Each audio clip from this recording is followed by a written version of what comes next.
నమస్కారం.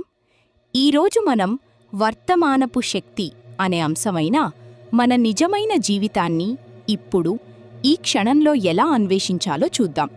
మానవ జీవితంలో దుఃఖం, అసంతృప్తి సర్వసాధారణం.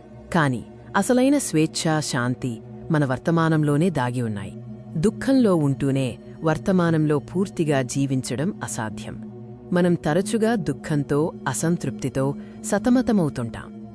భవిష్యత్తులో ఏదో అద్భుతం జరుగుతుందన్న ఆశతో అత్యంత విలువైన వర్తమానాన్ని మనం చేజార్చుకుంటాం. మనం జీవితం అని పిలిచేది వాస్తవానికి మన జీవన పరిస్థితి మాత్రమే. ఇది రెండూ వేరువేరు.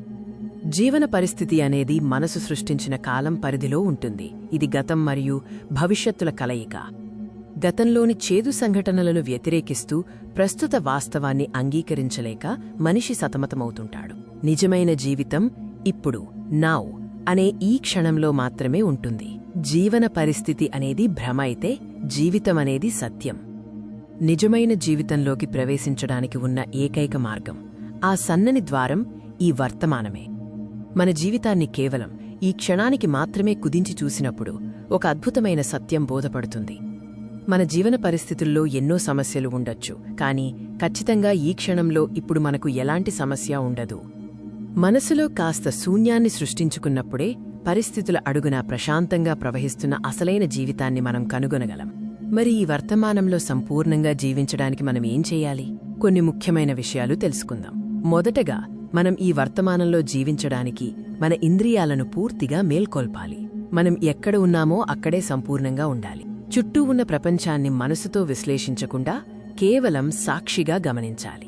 ఎలాంటి తీర్పులు లేకుండా చూడడం అలవాటు చేసుకోవాలి.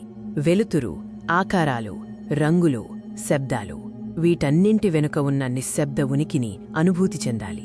శ్వాసను గమనిస్తూ దేహంలో ప్రవహిస్తున్న ప్రాణశక్తిని గుర్తించాలి.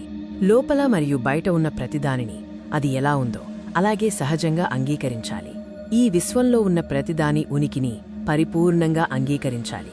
వర్తమానపు లోతుల్లోకి ప్రయాణించినప్పుడు మనం కాలం అనే భ్రమ నుండి బయటపడతాము. మన ప్రాణశక్తిని హరిస్తున్న ఈ అదుపులేని మనసు యొక్క ఆధిపత్యం నుండి విముక్తి పొందుతాము.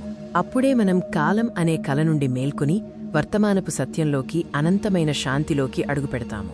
గుర్తుంచుకోండి, నిజమైన జీవితమంటే ఇప్పుడు జీవించడమే.